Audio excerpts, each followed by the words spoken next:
আগামী 24 সেপ্টেম্বরের মধ্যে ঢাকা সেন্ট্রাল ইউনিভার্সিটির অধ্যাদেশ জারি না হলে লং মার্চের হুঁশিয়ারি দিয়েছে 7 কলেজের শিক্ষার্থীরা। বৃহস্পতিবার সকালে ঢাকা কলেজে মানববন্ধন ও সমাবেশ থেকে তারা এ ঘোষণা দেন। শিক্ষার্থীরা অভিযোগ করেন, দীর্ঘদিনে অধ্যাদেশ না হওয়া একাডেমিক ও প্রশাসনিক জটিলতা বেড়েই চলেছে। নতুন করে বিশ্ববিদ্যালয়ের কার্যক্রম শুরুর দাবি জানিয়ে তারা বলেন, সময়সীমার মধ্যে সাড়া না মিললে সড়কে নামা ছাড়া বিকল্প থাকবে না। এছাড়াও তাদের অভিযোগ, সরকারপন্থী কিছু শিক্ষার্থীকে সামনে এনে আন্দোলন ভাঙার চেষ্টা চলছে।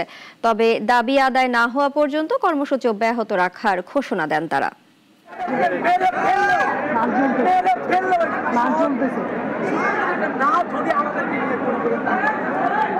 এবং শিক্ষার্থীদেরকে বলে দিচ্ছি যে ভাই বোনেরা যারা আপনাদের জন্য বিশ্ববিদ্যালয় মঞ্জুরি কমিশন, শিক্ষা মন্ত্রণালয় সবাই